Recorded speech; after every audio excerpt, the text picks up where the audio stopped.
waxaaskiisi wuxuu hadalka u qoray weliba ilmaha ay u dhashay waa lagu qalay si sahlan kuma foolan qurbaha kale ee qurba dulli bay joogtaa iyo qurba nacas meel aan u bixiyo Malaysia la dhaho hadduu biilku suquuq ka galo ama uu ka go rootida loo wax la yiraahdo baad cunaysaa xajiintuna way kugu dheerta roob aan joogsi lahayn ee jahwareer meel uu yaalo weeyaa wuxuu xifaalinayaa oo xigmad darrada ka doonaya waxa walay u dhaxdo ooridiisa biilkii ku suquuri dhal iyo dhanaan lagu dooxayo hatta lagu qalay buucile kaga tagayo kolku dhakhtarkii warhaada gabadhan iyadii baa garanaysaa ay ku dhibtootay uurakan u balsanad ama laba u kaadiyo wax ku nasoto markaas biilmay anigu ilma rabaa haddii lagu qalay mid kale dooranaya sidii buu ku talaaqay markuu kaasoo kale nin kula sheegto cabdi oo kuliya yiraahdo nin Soomaaliyeed baan ahay waliba afkiina ku hadlayo hindina sheegata ku qabanaysa baan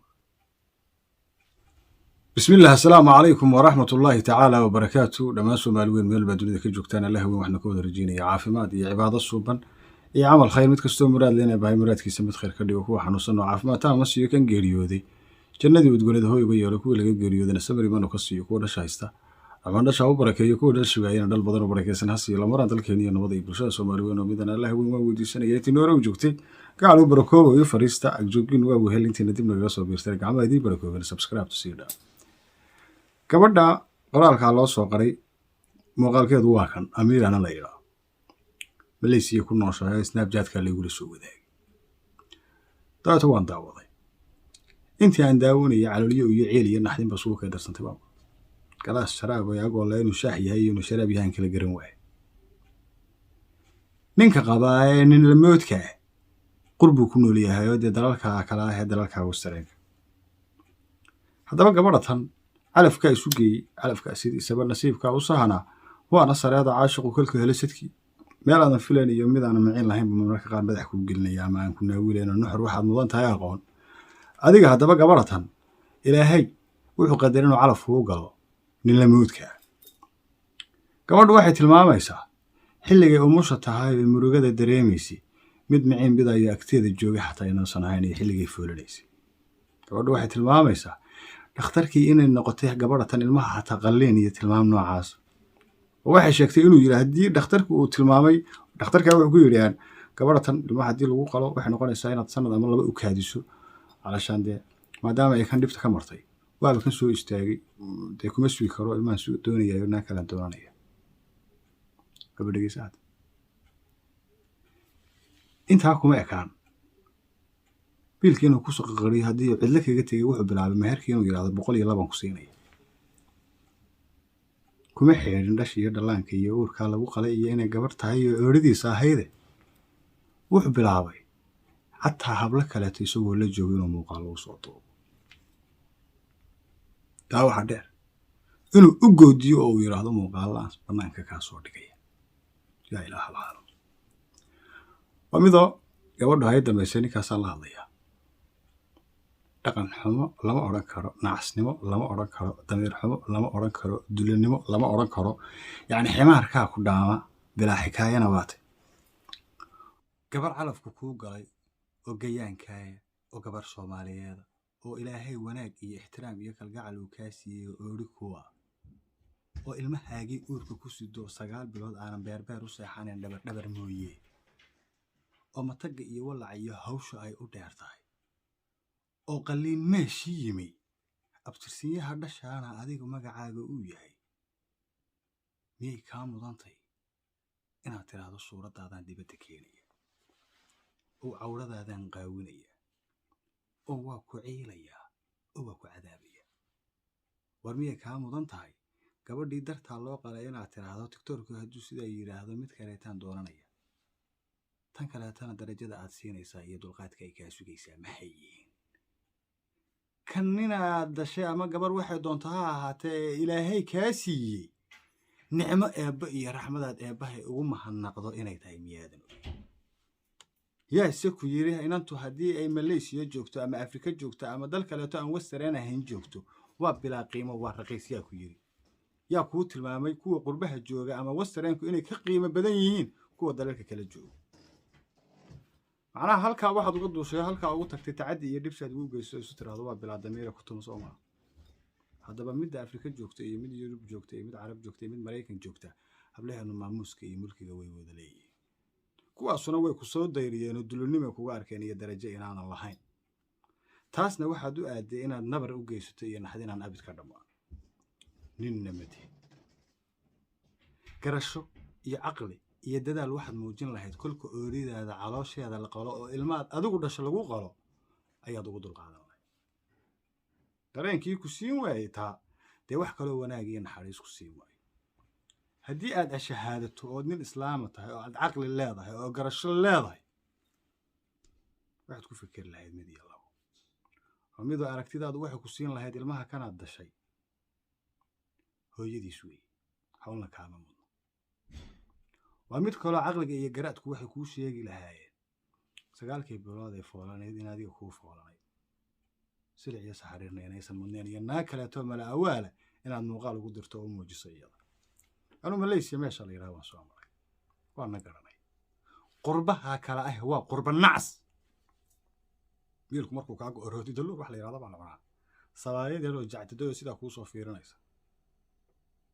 jawiga nooca ah baa u dheeriya xajiinta qarashku si uu kaaga baxayna karamayso oo tareen raacdaya taxi raacdaya wuxuu ba ku daayay gabar halka joogto oo ku eeri ah oo walaal u joogin aan aab u joogin oo adiga wax ka sugaysa inaad ku jeejeeso la doonto cawaaqib ma arag waa tan kaloo ninka ooridiisa ku fikiray inuu ku rikaateeyo maal iyo inuu dibad joogo oo lacag ku suuq qoriyo wallahi billahi tallahi in ragama rijaalun qawaamuuna cala nisaa ilaahay markuu uu tilmaamayo ma aha inay daciif ku tahay oo ku dulaysan tahay oo aad sidaa doonto ka yeeli karto waa inaad maskaxdaada iyo maamuuskaaga iyo miirkaaga u sheegtay inay ooridaada tahay oo ay tahay waajib naftaada saaran inaad dadaalka banaanka guddo iyo waxay biil mudato shaqada ay qabanaysa 9 bilood bal aduu 3 maalmood ilmahaaga saa laabta iyo dhabta waa inaad hayn karto yaa bahluul 3 maalmood ilmahaaga ahob inuu dhageysanayo war u dira yaa daciif 3 days bal ilmahaaga saa ugu hay adigoo aan seexan oo saa ula taagno inconsistentive mos bay beerka ku haysi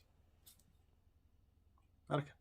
ilmahaaga hooyadiis baad qaawinaysaa hooyadana waad qaawinaysaa walaashana waad qaawinaysaa waraaba ku cun oo wadnuhu ku go'mo ku iraahda gabadha waxaan leeyahay gabadhay horta waxa weeye ilaahay qalbigaaga ha qaboojiyo waxa gabadha saa u dhowbay waxa laga yaabaa inay fikir tahay adaa fikirin walaasha nasiibka mar kale celiyo ugo ciyaalka ay baahay ku siiyeen amal wanaagsan ka dhigo ka dulaysan darajada aan kula doonanay damiirkii dumar oo mudnaa garanayna haddii mar calafku ka galay cawd bilayso ha ciisho calooliyona ha tabi risqu ilaahay ku siiyay dhalo dadku aysan helin qaar alxamdulillah ilaahay oo ii baraka idhe marka gabadhaas u gardarama mudna ana gabar Soomaaliyeed ninka ciilay amal xumada la doonay haladeeda iyo qaraabadeeda waxaan rajaynayaa waxa uu mudan yahay waajibkiisa in la mariyo ilmahan laga ilaaliyo ma mudno ma ilaalin kara watan kale waxaan arkay meeshan Hyderabad India la yiraahdo war sanadka maanta yaa ilaaha waa meeshan Hyderabad la yiraahdo ma arkay fariimo ka imaanayo niman Soomaaliyeed baa la yiraahdo Mareykanka helo khayrna waa joogan sharkuna waa ku baday Mareykan baa laga imaanaya India la tagaya Hyderabad ina yaro maskiinado Hindiyo muslim aan isku qaaday Hindidana saad aragteen iyaga wax bixiyo gabadh waxba lagu daray inantii maskiinta ahayd dhowr habeen baa la joogay dhowr bilood laga tagaya bal Hindida cala soo nin hebel la yiraahdo oo Soomaaliyeed baa dhowr bilood qabeenkii too Soomaalida Hyderabad joogtay farta oo taagay rasuulullah taagay waranagu ka qana meesha arday baan wax barashaan u niman qaar caafimaad baan u niman waxaas war ma hebel idinku waa kana warkiisa keen magac xumada sharaf darrada karaam war waxa qaawanaanta aad ka doontay India aad ka weeday Mareykanka maamusba ama hablaha Soomaaliyeed joogay ilaahay baa ku waara dhaafsiye meeyr xumo ka doon lahaay beru waxa weey ila kaga dhaqaaqina marka waxa weeye dhanna inooma wanaagsano maanta dhan walba olol been ka qaadnay ilaahay dadkeena dareenka wanaagsan ee diinaysan ha fahansiiye gabar bayad waxa dhacday in Afrika joogay guursatay tan walba lagu olol banku ninkan ilaahay wuxuu dhiibay ladan iyada u roon jacayl ku guursaday ninkii baa ka meel tuulaa bedej kaarkii baa xataa u diiday telefoonka ka hor ma hadli karto cilmi way karto ninkaagii waa halkaas joogta caruurta la joog bas walaalaheedu wuxuu ku yiri wareer gabadh waxa ka sameynayso waa waalii ahliye qaraabaan leeyahay hadal telefoon xataa way ii diiday waa lagu kaadirayaa baleeda waxaasna wax damiirku qaata mahay gabadhi kala hadlo dee haddii aad cid la hadlayso telefoonkeeda kala hadal bay ku yidhaahdaa sidatan xal maa waa tegayaa buu yidhi car baa lagu yidhi waxa u goodinaya u hanjabay waa gabadha walaalada ninkii oo carara habeenkii dambe noo yimi aniga raggaan saaxiibnay sheekada waan qaadan waayey miirkii maskaxdana uu geli waayey waa la sabay waxa la leeyahay bashidaanka iska naaroo kaala annaguna halkii baan waxaan war iska noqo maalmo kadib ninkii oo cararay Afrika joogaan aragnaa ilaahay wuxuu qadaray ninkii inuusan dib u soo wicin doonan halkaa gabadhay ku kala tagaan kama harin Afrika uga daba tagtay iyadaa lurka iyo lugooyada la dooratay oo sastay oo shaydaan wax tus iyaduu ka cararay ciwaaqib xumadeeda iyo ciilkeedu ka tagay iyadaana haddana daba gashay war nolosha qofka haddii ilaahay ku siiyo sid kugu galo marka hore dhowro wuxuu kaa mudan yahay garo haddii aad nin tahay daryeelkay kaa mudan tahay iyo darajadeeda doon haddii aad naag tahayna wuxuu kaa mudan yahay mowqifkiisa raac ma haddii aad garan weydo garaadku ku siin waayo aad kala dhaqaaqdaan xumaan ha ka daba sidina wixii wanaaga hore xasuuso waayahaaga arag maxaad wadeeco iyo waxaan wadnaha u roonan ula doonaysaa adigana waana iyo waxa tar ku ahay arrinkaas marka waxa weeye waa mid ka hadalkiisa mudan bulshada Soomaaliyeed waxaba isugu necab haatan kuwii wax ka dhaxayn jiray nolosha wadaagi jiray iyagoon waxba isu xeerinay taasoo cawaaqib xumo iyo wax bulshada looga digo barnaamijkan oo kale inta dib ugu kulmayno warsan iyo war khayr assalaamu calaykum ورحمة الله وبركاته.